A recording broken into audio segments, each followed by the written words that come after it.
Bom dia, boa noite a todos aqueles que acompanham as aulas por este canal. Vamos mais uma vez dar uma explanada agora a respeito de embargo de declaração. Vamos dar continuidade nas aulas de direito processual civil. Primeiramente, como nós sempre fazemos em todas as aulas, quando começamos a falar de recursos, nós falamos da admissibilidade. O primeiro, a admissibilidade é que, para ser aceito, o recurso tem que ter um cabimento. Então, nós percebemos no artigo 994 que o embargo de declaração tem cabimento, tem aceitação no ordenamento jurídico. Então, são cabíveis os embargos de declaração. E a pergunta que se tem é: para que em que situação eu vou utilizar os embargos de declaração? Primeiramente, vamos entender o artigo 494, que ele diz o quê?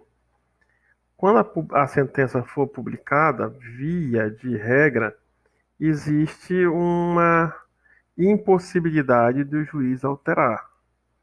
Ou seja, depois que o juiz monocrático der uma sentença, via de regra, ele não pode alterar mais essa sentença. Mas existem algumas exceções, e dentre elas o artigo 494 fala que o juiz pode alterá-la, sim. A regra é alterá-la em outro grau de jurisdição, através do recurso de apelação que nós já estudamos, que está lá no artigo 1009. Mas aqui tem uma exceção que diz o seguinte: se o juiz verificar que há um erro, por exemplo, uma inexatidão material, erro crasso, que nós chamamos erro material, ou uma contradição naquilo que ele falou, ele pode corrigir de ofício, ou seja, de plano, ou por provocação da parte. E o meio que as partes têm para provocar o juiz para que ele corrija esse erro, o meio correto é os embargos de declaração, porque ele interrompe o prazo para o recurso principal. Se eu entro com requerimento simples e o juiz não entende de corrigir e eu passei o prazo de 15 dias, eu fico impedido de apresentar o recurso de apelação. Por isso que ou o juiz o faz de ofício, se ele assim o viu na hora que publicou a sentença, percebeu que tinha um erro, ele mesmo vai lá e corrige. Ou ele pode ser provocado pela parte que entendeu que há um erro crasso, uma inexatidão, e ele fará isso por meio de embargos de declaração que tem no artigo 1022. Um esclarecimento antes de começar as aulas, que algumas doutrinas já fazem isso, via de regra, despacho. Artigo 203, parágrafo 3º, diz que despacho não tem natureza decisória.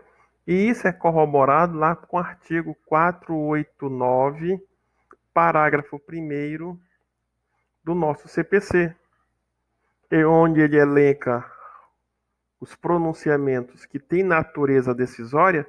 Ele fala da sentença, da decisão interlocutória e do acórdão, mas não fala de despacho, comprovando que despacho não tem natureza decisória.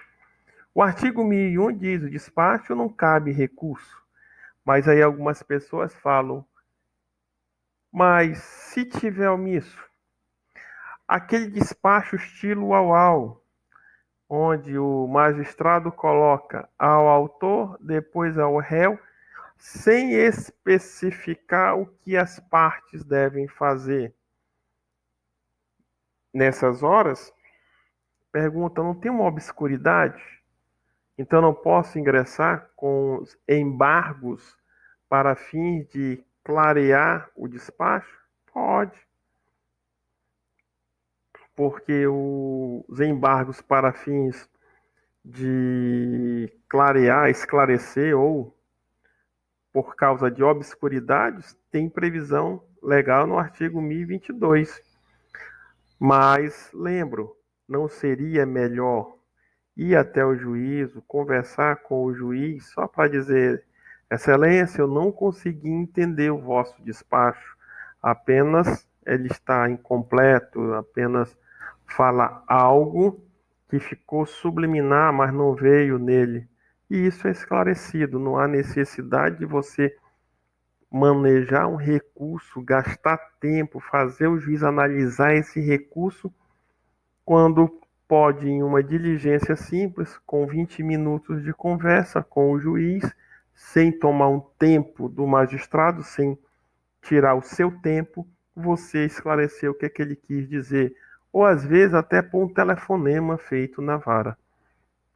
Então a regra é que os embargos eles servem para reformar a decisão e também pode não reformar quando caso de obscuridade. Mas um detalhe que é bom explicar é que embargos não têm efeito devolutivo. O que significa isso? Eu vou entrar com os embargos para aquele juízo, aquele juiz monocrático ou juiz de segundo ou terceiro grau, ou até um dos ministros do STF, e eu vou pedir: olha, esclareça, ou então eu vou embargar a sua decisão, e quem vai julgar é aquele que proferiu a decisão. Não vai mudar de grau de jurisdição.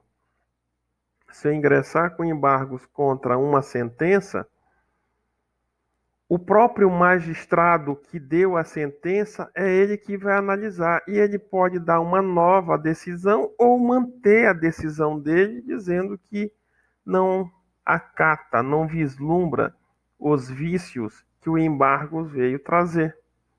E aí cabe dessa segunda decisão a apelação. Porque se eu entro com os embargos e a decisão é dada uma nova decisão, corrigindo aquilo que eu coloquei nos embargos, que é aquilo que eu queria, não há necessidade de apresentar mais apelação, ela vai perder o objeto.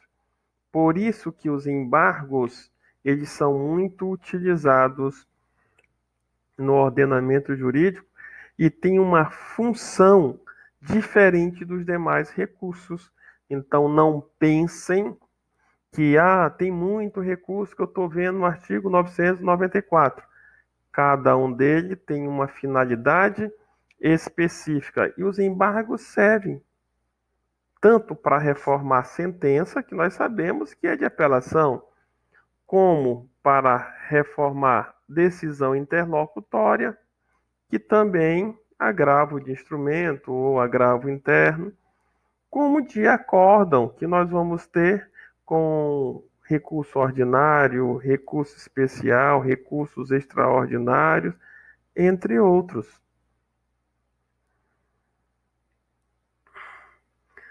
Vamos ver o cabimento dos embargos e declaração. Cabimento, quando eu digo, olha, eu vou apresentar os embargos. Qual é o motivo dos teus embargos? Qual é o cabimento dos teus embargos? Para esclarecer um vício, obscuridade é algo que está em oculto e eu não consigo ver. O juiz deu uma decisão, qualquer que seja a decisão, e nós vimos inclusive que pode ser em um despacho, conforme a doutrina fala, e eu não consigo entender aquilo que o juiz falou. Ele falou de uma forma que não deixou muito clara para quem quer ingressar com o recurso. Então vai prejudicar o recurso principal.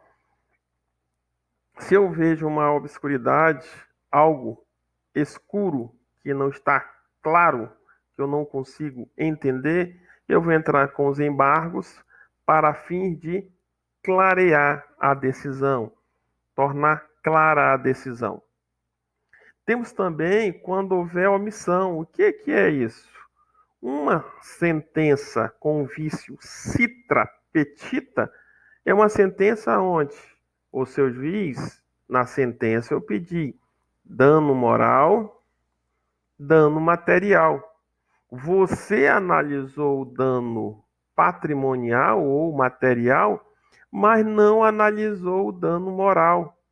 Há uma omissão na sua decisão.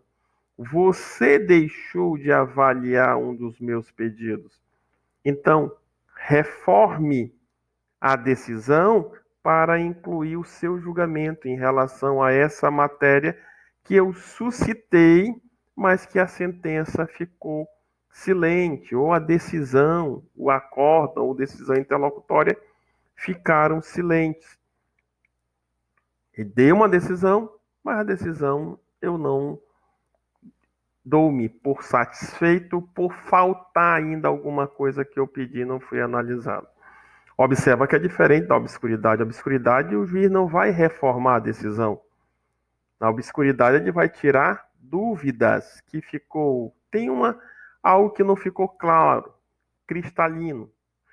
Tem uma dúvida. Eu vou fazer através dos embargos de declaração para fins de clarear a decisão. Já na omissão, não. Eu quero que ele reforme a decisão, porque ele julgou, mas deixou de julgar um outro assunto que eu pedi. Por fim, eu tenho aquele erro material que nós já vimos também no artigo 494. Isso aqui são erros materiais. E alguns colocam também como contradição, que é um erro material. Vamos dar um exemplo. Digamos que o juiz analise a situação de Asaf, que teve o nome dele inscrito nos órgãos de proteção ao crédito. E o juiz vem pontuando que ele atendeu o artigo 300. Ele apresentou os documentos que demonstram a probabilidade do direito, ele apresentou o perigo da demora, porque ele queria sair, que o seu nome fosse retirado urgentemente dos órgãos de proteção ao crédito. E ele demonstrou claro que aquela decisão do juiz pode ser revertida a qualquer ponto sem causar prejuízo a outra parte. Explica direitinho na decisão interlocutória. O juiz pontua isso no seu relatório. Lembrando que uma decisão interlocutória, a primeira parte é o relatório, a segunda parte é o fundamento jurídico e o terceiro é o dispositivo. Melhor dizendo, ele coloca nos fundamentos jurídicos. Ele fundamenta a decisão dele. Olha, apresentou probabilidade do direito, prejuízo de resultado útil à decisão e não há problema com a reversibilidade da decisão. É possível ser reversível sem trazer prejuízo às partes. E no final, na parte dispositiva, diz: diante do exposto, indefiro a tutela. Ora, se ele vê tudo e indefere, é lógico que houve um erro material. E isso eu não preciso de um agravo de instrumento, por exemplo, para entrar. Percebi o erro, há uma contradição, ou seja, os fundamentos não guardam nada em relação ao dispositivo, que foi julgamento. Então eu posso pedir ao seu juiz: você reconhece tudo e me nega a tutela? O juiz analisa, verifica e corrige a decisão. Concedo a tutela, que era o que ele queria. Precisa de um agravo? Não, faz os embargos, o próprio juiz recebe, o próprio juiz dá aquele julgamento. Porque se for manejar um agravo de instrumento, conforme nós vimos na aula anterior, quando falamos do recurso de agravo, ele sobe para outro tribunal. Eu tenho que instruir. E depois de 3 dias eu tenho que comunicar. E nessa comunicação, se o juiz percebeu, realmente tem um erro, foi só um erro material. Ele vai lá e corrige. O meu agravo perde o objeto. Perdi um tempo enorme. Então, Se há a possibilidade de apresentar os embargos de declaração, apresente, melhor do que ficar manejando o recurso. Lembrando que no exame da ordem, por mais que eu possa colocar o recurso principal, ela vai querer o recurso correto.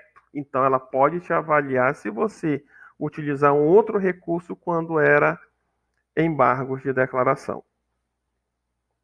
E no parágrafo único ele vai dizer o que é uma decisão omissa. É quando ele deixa de falar, de julgar um dos pedidos, por exemplo. E o artigo 489, parágrafo 1º, diz que a sentença, e serve para qualquer decisão, ela será considerada com vício se não houver fundamentação jurídica, se o juiz só parafrasear, se o juiz só jogar dispositivos legais e não fazer enquadramento.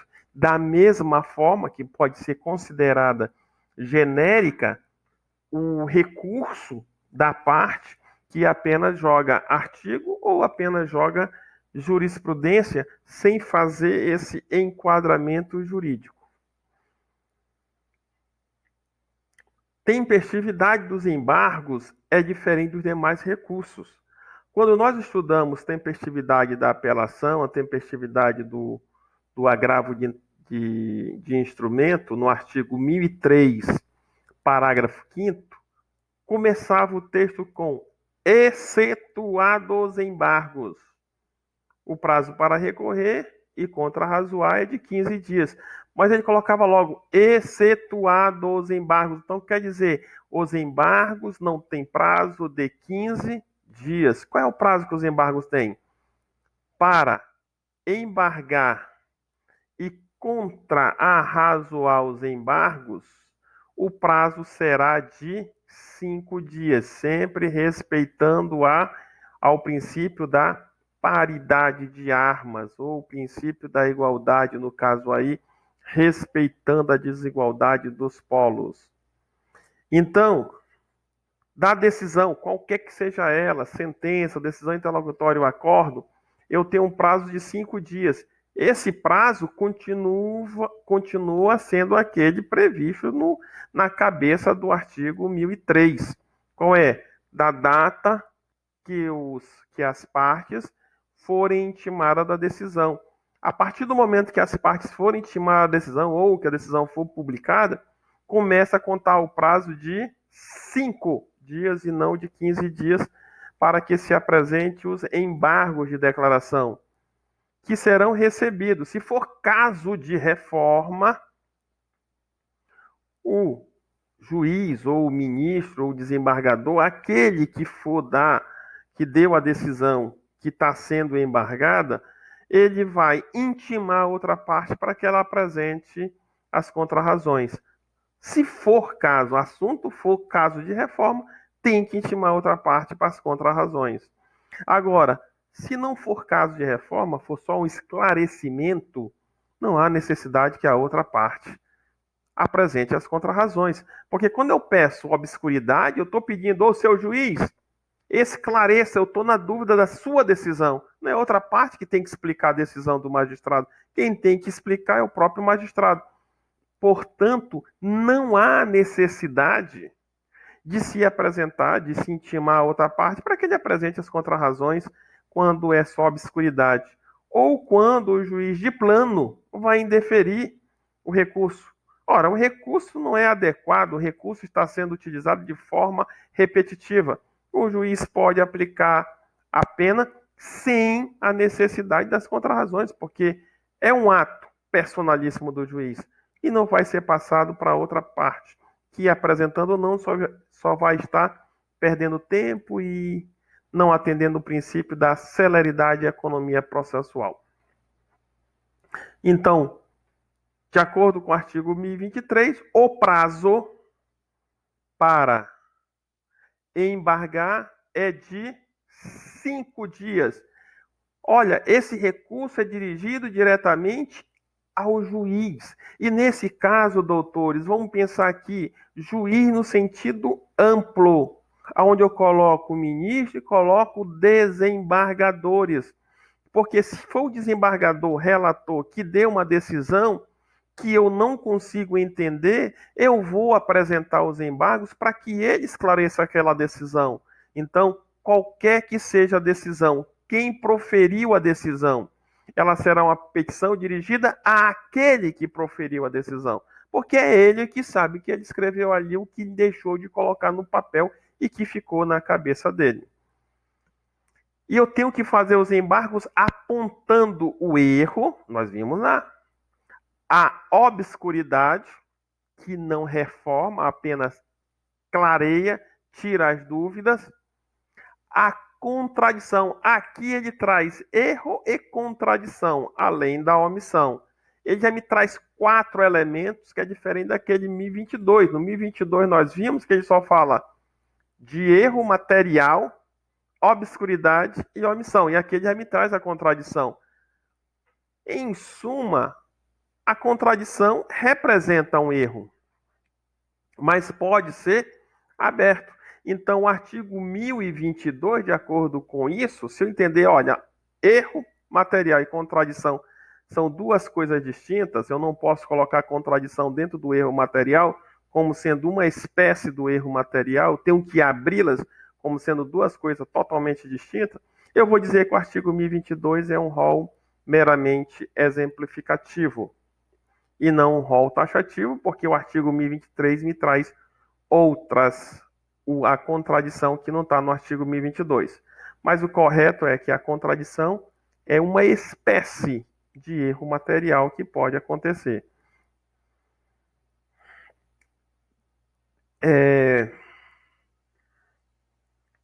O artigo 1026 me fala o seguinte: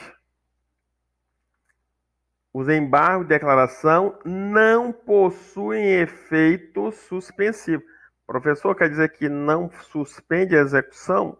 Não, não tem efeito suspensivo. Mas veja só, ele paralisa todos os autos. O prazo, por exemplo, depois daquela decisão é para vir um recurso. E aquela decisão, simplesmente, ela vai interromper para o juiz julgar esse incidente para poder voltar a fluir o processo. Esse incidente tem que ser resolvido para que tudo volte a fluir. Então, ele não tem efeito suspensivo em relação à execução, mas interrompe o prazo. Professor, e qual a diferença de suspender o prazo, que eu não posso confundir com efeito suspensivo, e interromper o prazo? Quando suspende, o prazo para, por exemplo, se os embargos de declaração, ou melhor, se o recurso de apelação, o juiz deu uma decisão em cima de uma apelação. Eu sei que o prazo da apelação é 15 dias da sentença. Eu tenho uma sentença. Da sentença, o recurso principal, de acordo com o artigo 1029, é uma apelação. Só que dentro dos 5 dias apresento os embargos de declaração. Posso apresentar os embargos de declaração com prazo de 5 dias? Sim, para esclarecer.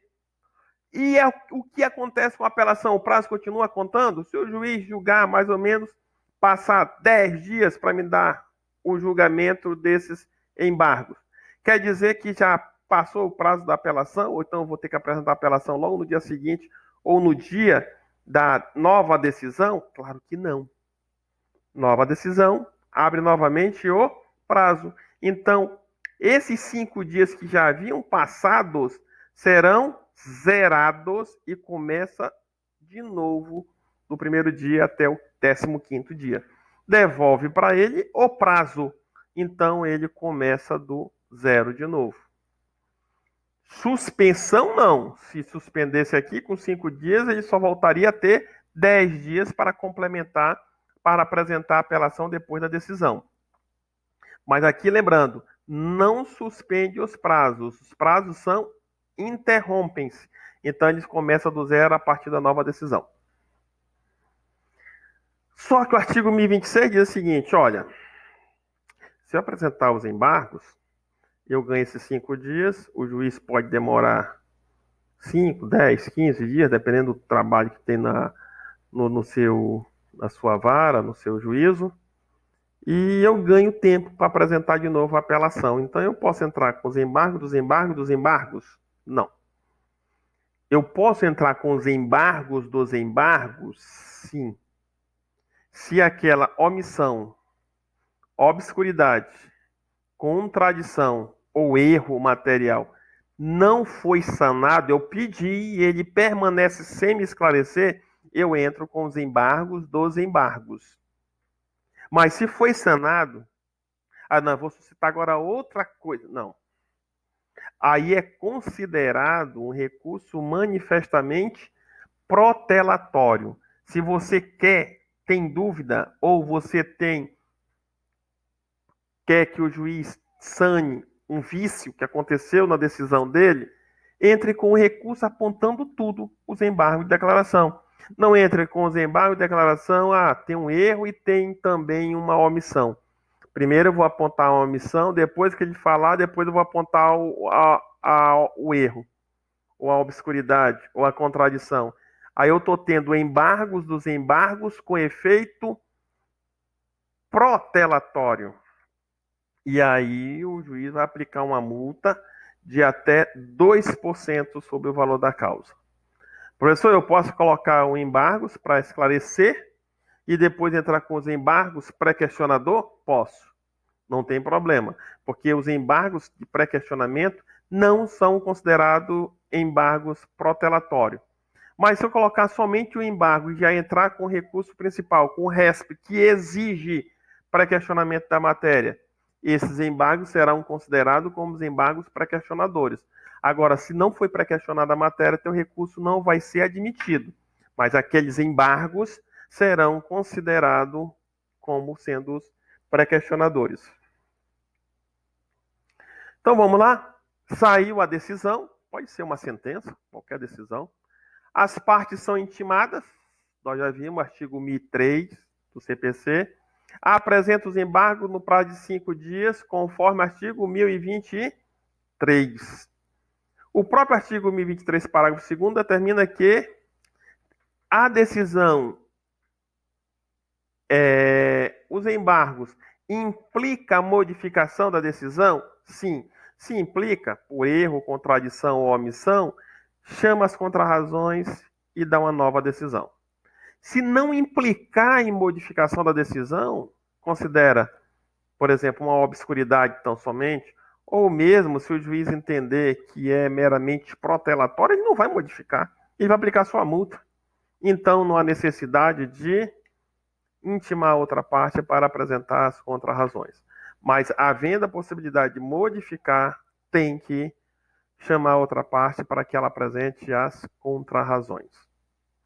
Agora vamos entrar em outro assunto que também está relacionado com os embargos de declaração, e eu faço através dos embargos de declaração, que são os embargos para fins de pré-questionamento, que está no artigo 1015 do CPC. O que é o pré-questionamento? O nome já está dizendo, pré, vem antes do questionamento. Existem matérias quando a decisão afronta norma infraconstitucional ou norma constitucional. O artigo 1025 determina, primeiro, pré-questione a matéria. Com quem? Quem é que recebe os embargos? A mesma autoridade que deu a decisão. Um juízo de origem. Depois você vai para o juízo que é o competente para julgar, o juízo julgador. Então,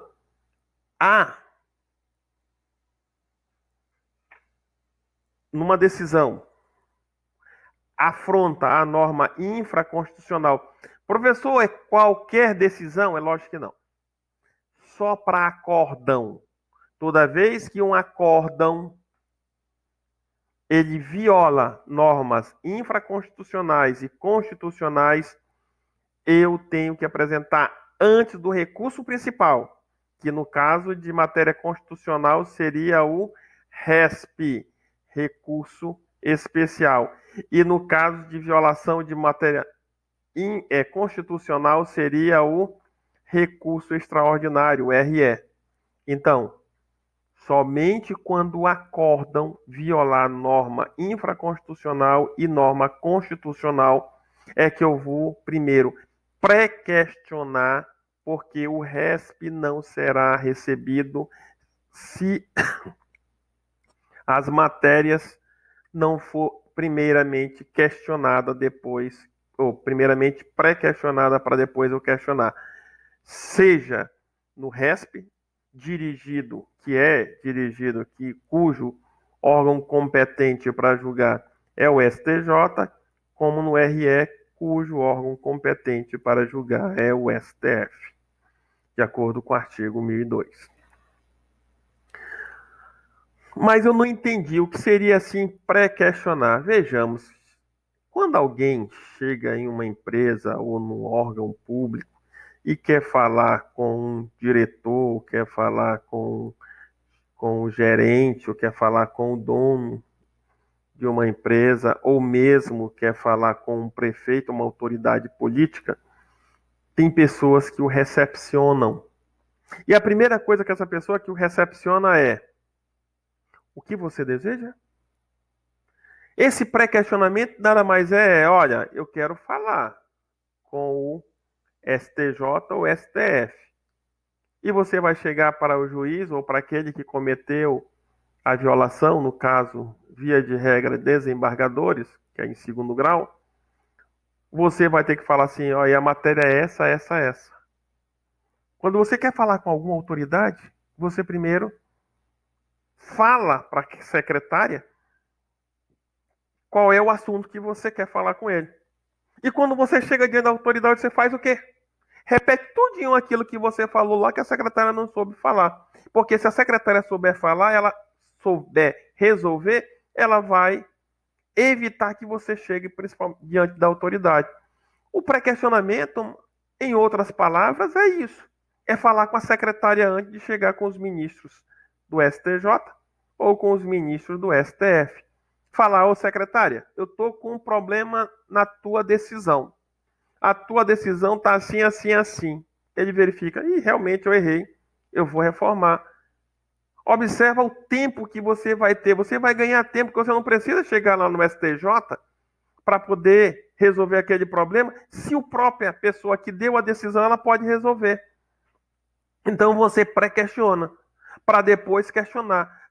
Se não pré-questionar, não respeitar essa ordem, o teu recurso RESP ou RE, o recurso principal, não vai ser recebido. É necessário pré-questionar para que o questionamento feito ao STJ, ao STF, seja recebido.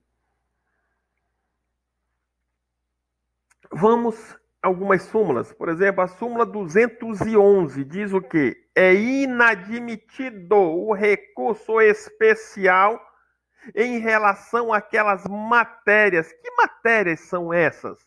Aquelas matérias contidas no artigo 105, inciso 3 da Constituição Federal. Violação, em outras palavras, a linha ABC, ela vai dizer violação a normas infraconstitucional. Se eu tenho violação, chego para a secretária antes e digo, olha, tu tá errando nisso. Vamos resolver aqui? Resolvido, não sobe a matéria para o tribunal. Súmula 98. Os embargos de declaração com um notório propósito de pré-questionamento não tem caráter protelatório. Ora, apresenta os embargos, depois apresenta os embargos de pré-questionamento. Eu não tenho aí caráter protelatório, vou apresentar os embargos nessa situação. E ele não vai ter caráter protelatório, porque no primeiro eu queria tirar uma omissão, uma dúvida. Não foi tirada essa omissão, essa dúvida, o erro material, eu venho com pré-questionamento para dizer assim, olha, esse fato que eu falei antes está afrontando a norma. Como eu vou apontar de acordo com o cabimento do artigo 1005, inciso 3 da Constituição Federal. Eu vou dizer, ela viola, ela dá interpretação divergente à norma quando o outro tribunal já deu uma interpretação correta a respeito dessa norma. Então, eu vou lá nas hipóteses do artigo 105, inciso 3 da Constituição Federal e faço o meu enquadramento para poder fazer um pré-questionamento. Pré-questionamento é o mesmo questionamento. Professor, então o fundamento jurídico do pré-questionamento e do questionamento é o mesmo? É. Muda pouquinho a coisa quando você vê na decisão alguma outra coisa que poderia falar. Mas o assunto principal tem que ser falado. Mas eu posso falar de forma sucinta? Pode. E abrir quando chegar no STJ, não tem problema. O importante é que se questione num grau anterior para depois, ou melhor, que se pré-questione no juízo de origem para depois questionar no juízo principal, aquele que vai julgar a decisão. Eu gosto muito dessa decisão aqui, que ela é de 2008, e ela foi proferida pelo ministro Eros Grau, do STF. Ele diz o seguinte: disse pré-questionada a matéria, e nesse caso, quais são essas matérias? Se é STF, artigo 102, inciso 3 da Constituição Federal, ou seja, matérias relacionadas à violação de matéria constitucional. E no artigo 105, inciso 3, matérias relacionadas à violação de norma infraconstitucional. Então, essas matérias serão consideradas pré-questionadas quando a decisão impugnada, ou seja, a decisão do juiz ACO, ou do juízo de origem, que eu estou impugnando, que eu não estou contente, que eu estou apontando que essa decisão tem erro, haja emitido juízo explícito a respeito do tema, ou seja, eu questionei a decisão e o juiz emitiu uma decisão explícita sobre esse tema. Especificou. Inclusive mencionando o preceito constitucional, e nesse caso eu vou aplicar a regra do 102, inciso 3, que foi violado, né? Qual foi o preceito constitucional, e aplicando para o STJ de forma paralela, seria aqueles preceitos do artigo 105, inciso 3, também da Constituição Federal. Qual foi a norma infraconstitucional que foi violada? Suscitado nas razões do recurso submetido à sua apreciação. Ou seja, se eu trago 3 assuntos, esses 3 assuntos eu posso questionar. Eu não posso trazer em primeiro grau 3 matérias, 3 violações. E quando eu trouxer no questionamento, eu trago mais 2 matérias. Lógico, essas 2 extras que não foram submetidas ao pré-questionamento no juízo ACO, o juízo anterior, o juízo que proferiu a decisão, essas matérias não poderão ser analisadas no recurso principal. Cabem embargo de declaração quando a sentença, isso nos juizados especiais, quando a sentença ou acórdão houver obscuridade, contradição, omissão ou dúvida. Professor, eu posso apresentar embargo de declaração nos juizados especiais? Sim. Se a sentença tiver embargo de declaração. Observa aqui que ele diz assim mesmo, olha, contra a contradição. Já os erros materiais, ele diz que serão corrigidos de ofício. A contradição é uma espécie de erro material. Vamos para o artigo 49. Os embargos de declaração serão interpostos por escrito. É a regra que eu tenho no procedimento comum. Os embargos de declaração serão por petição. Só que nos juizados especiais, os embargos de declaração podem ser oralmente. Lembra do artigo 9º, que diz que as pessoas que recebem até 20 salários mínimos podem pessoalmente falar em primeiro grau? Professor, mas o artigo 55 diz que se recorrer tem que ser com advogado e ainda tem que pagar as custas. Embargos não se paga a custa, que nós já vimos no artigo 1023. E os embargos não têm efeito devolutivo, não vai para a turma. Quem esclarece é o próprio juiz. Por isso que os embargos de declaração, eles podem ser oral. Tem dúvidas? Seu juiz, estou com dúvida. E já faz oralmente ali, e o juiz oralmente já te dá a solução. Professor, mas você me falou que de despacho cabe embargos, conforme fala uma doutrina majoritária. Mas você falou também que eu não preciso fazer isso, eu vou direto com o juízo.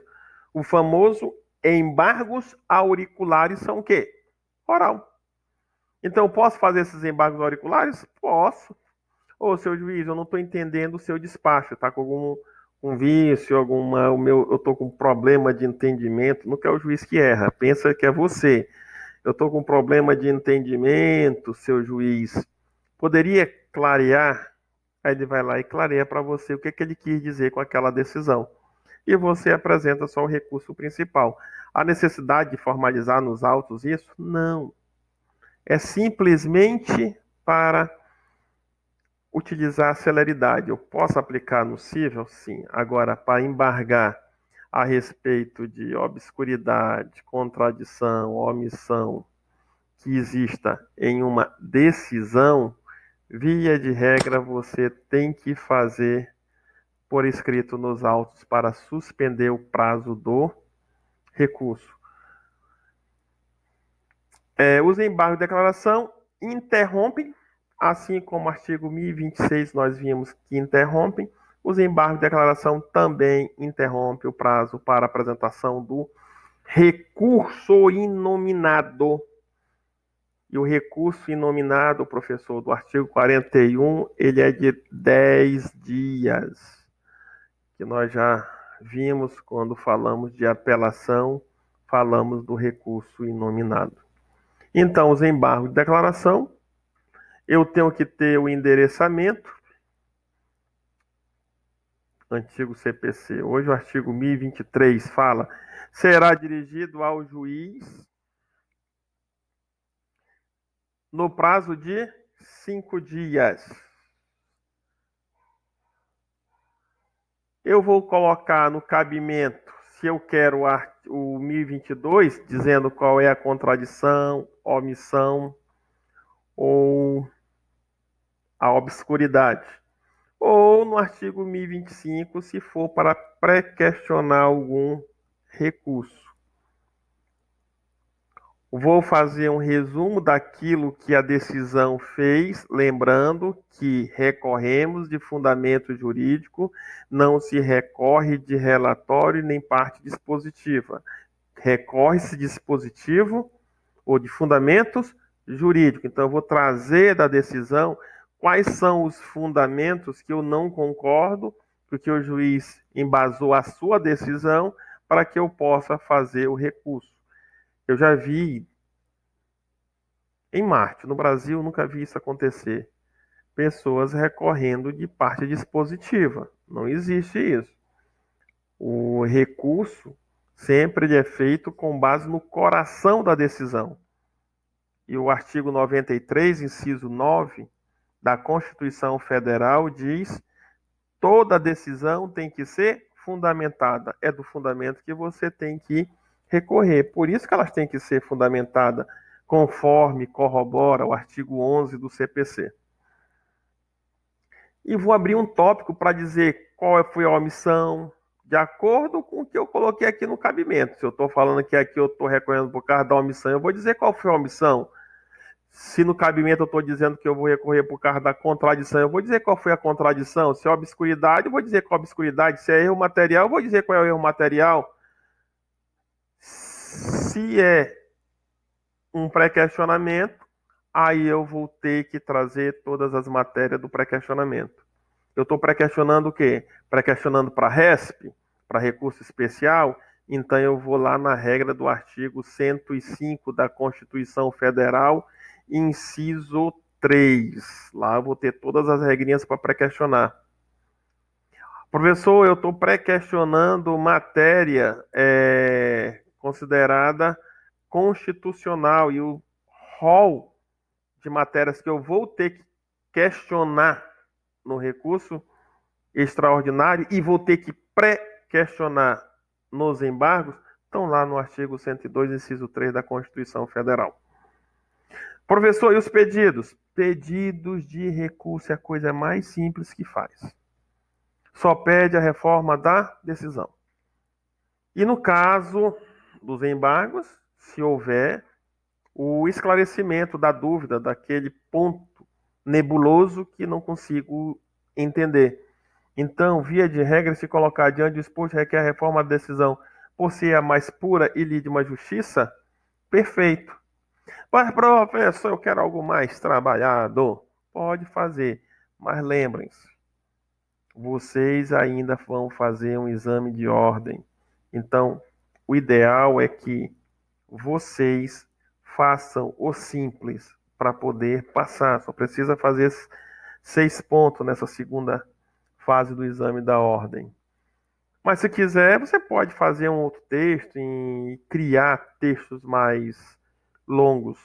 Mas lembra que em exame de ordem o ideal é quanto mais enxuta eu fizer a peça e mais direta eu vou conseguir cumprir aquelas 5 laudas que eles nos dão.